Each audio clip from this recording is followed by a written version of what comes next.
This was not a good episode for Uncle George, huh? I feel bad for Uncle George. They just left him off on his own. Like he's like a puppy. You can't just leave him off to his own. If you leave George off to his own, he's going to sharpen knives with his tears and maybe get run over.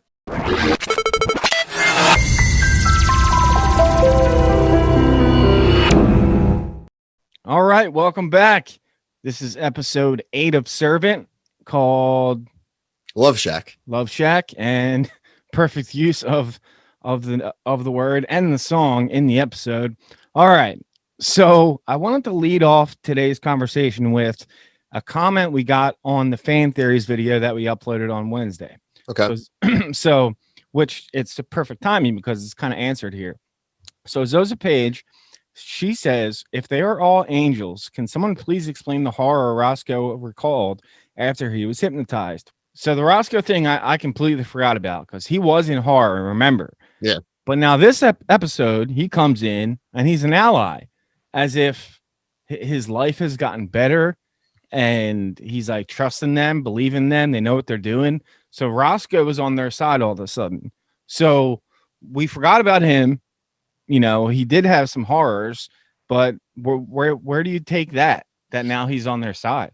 Well, I think it's something that is probably like if you want to make a Marvel reference, maybe it's some sort of Winter Soldier-esque programming where he saw something traumatic going on and he got out of there and he seemed freaked out. But like you said, the combination of it seems like his life apparently has been going really well since the whole kidnapping and Sean and Dorothy incident.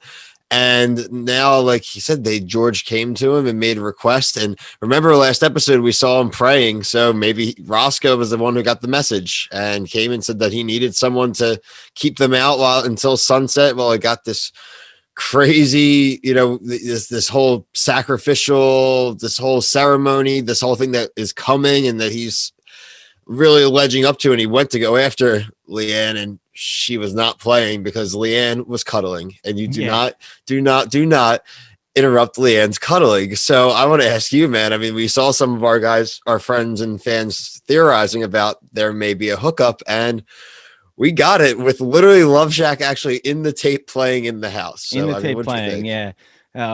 Uncle George is slamming the shit out of his face like 10 plus times. 10 plus times. His forehead's leaking. He's prepping for a ritual. He's sharpening a knife. I think we all know that the knife was meant for Leanne. Obviously, he couldn't go through with it. Leanne has detached from her faith. I think that scene we saw the ceiling break, we can definitely say for sure now she is done with them and she's ready for the repercussions. She gets down with Julian. I didn't see that coming any mile away. I thought it would have been Toby, if anybody, but I guess, yeah. I mean, look, Julian's had the hots for her all along. Like whether he wants to admit it or not, even before he met her, he goes to Sean, like, well, is she hot? Is she good looking? What's she look like? Like, that's what his thing was.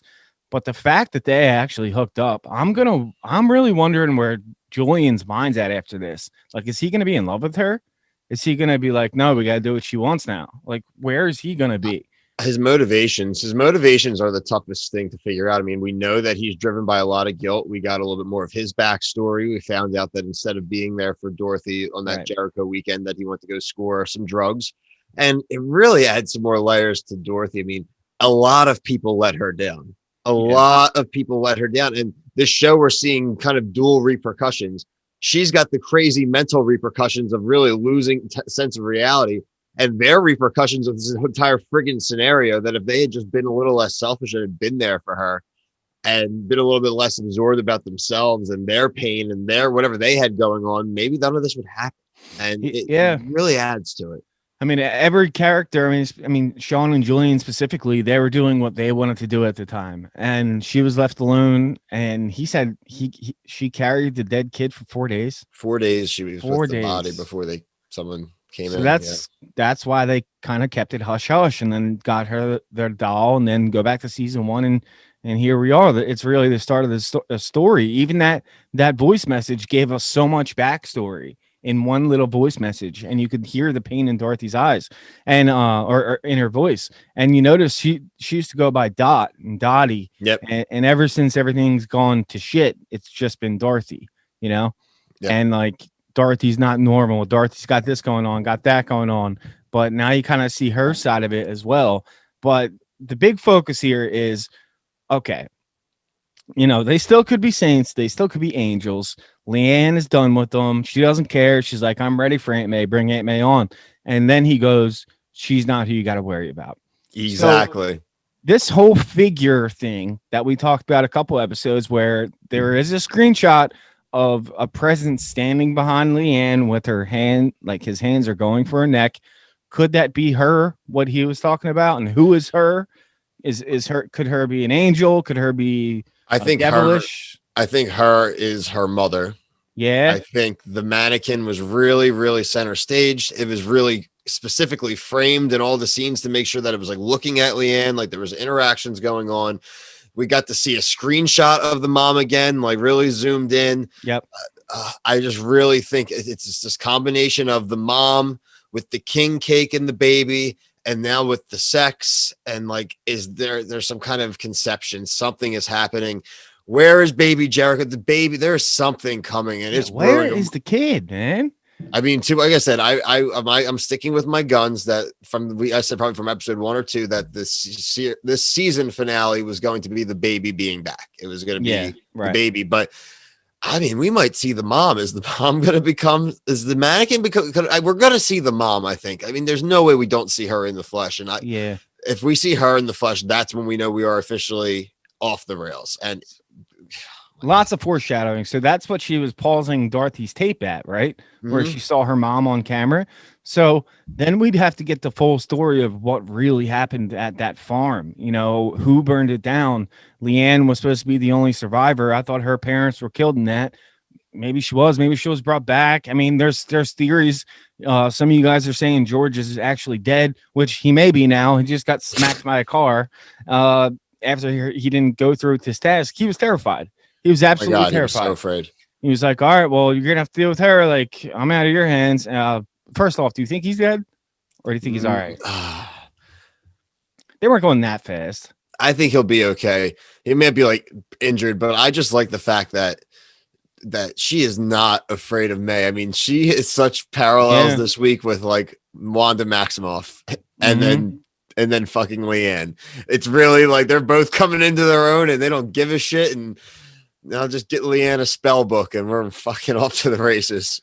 Yeah, I mean, basically, Leanne was like, things that you're not supposed to do feel good, and that's why she wanted to hook up with Julian. And I'm just shocked. Like, I didn't see those two hooking up. I really didn't. What was going on with the pyre in the basement that Uncle George? Like, again, two things. One, why did they just leave him alone so much the whole episode? They just let him wander their goddamn house. And then, secondly, that it looked like a kind of like a funeral pyre in the hole in the basement, and there was a toy doll, but it was specifically a boy, and he definitely started that fire. So what is that?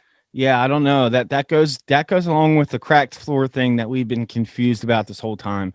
I mean, the floor cracked on purpose. He was scared that she was in that specific spot. Yes. And then he went to that specific spot to do a ritual right before he took up the dagger to her, but he backed out. He wouldn't go through with it. So, he failed on his side. Maybe his repercussions were to get hit by that car. I mean, you don't know what's going on. Like, that's worse. Like, we have a general idea of where this is going, but still they throw so many different hooks at you that you don't know which way to look. And he didn't know which way to look when he stepped on the street. Poor guy. No. And that's not a super fast. No one's driving that fast around that neighborhood. So I mean that was a little intense, and I'm curious. I mean, it just seems like it was like a random stranger out in the car, but that seemed a little sus to me. But I also was kind of curious. Like, so I mean, we keep talking about backgrounds, but we also now got the confirmation that that George and May were her chosen family too. There wasn't. Right. This wasn't family, and they talked about God, and they said that God was giving her a second chance, and they found her on the road covered in ash. So, I mean, I'm sure that our awesome viewers and theories will definitely point out the significance of that, but seems some kind of resurrection, like you said, fallen angels, sainthood, but she wants nothing to do with it. She even makes a statement that, if God is like a vengeful God, when she's having that I want nothing to do with him. Mm-hmm. And that might have kind of a stem from the statement of Julian. It was like, if I believed in a God. So I think that was kind of profound for her too. She's like, look at this guy. This guy isn't, his life is not run by fear of God or anything. He doesn't even believe in it. So like, what the hell do I got to worry about it? She may know for a fact that it exists, but she's kind of empowered in that moment by someone just being like, I choose to not follow or to not believe. Like, I'm going to be on my own. And that's empowering for her. Oh, she's put it behind herself and she's ready for battle, honestly. But all right, okay. The key things I want you guys to theorize down below.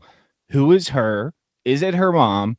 Is her mom going to come back as the mannequin? Because they keep going back and looking into her eyes. And she said how the eyes remind her of her mom. And they focused on the eyes and the mannequin. And it seems like this show doesn't focus on shit for nothing.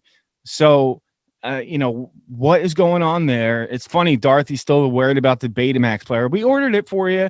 It'll be here. It's She's got Amazon Prime, dude. Okay. Yeah. She got it quick. So she's still lost in the dark. Officer Reyes, we'll see back. She's going to still be lost in the dark. One other one, too, guys. I would like to know, like, what do you think he meant by like they'll be reunited? Who's going to be reunited? Is it Dorothy and Jericho? Is it Leanne and her mother? Leanne and the devil? God? Like who are the parties being reunited? I'm curious. Yeah, I'm curious about that too. So as far as theories for next week, man, this show gets so hard and harder to guess. I'll guess that George is okay. Maybe he'll be a little roughed up, and we'll get a little bit more background on this. Her presence is. I don't know. Maybe Julian and Leanne will go out on a mission. What do you think about that? I would love. It seems like we're getting close to Christmas, so I would love it for this to be, like Christmas Eve or like holidays. So in the spirit of a Christmas holiday, I'd like to see a lot of us kind of all gather. We're only 2 episodes left, so I feel like we need to get all the pieces into place. So let's get everyone over for a nice little Secret Santa. Let's get Natalie. Let's finally get Aunt May. Wherever hell she is. I think we need to get everything out there. I think the group needs to know. I want the group to find out about the sex. That's all I want next week. Yeah. I want the group to find out about the sex, and then I need to see Dorothy's eyes when she finds out. And Sean's gonna be like, "You did what?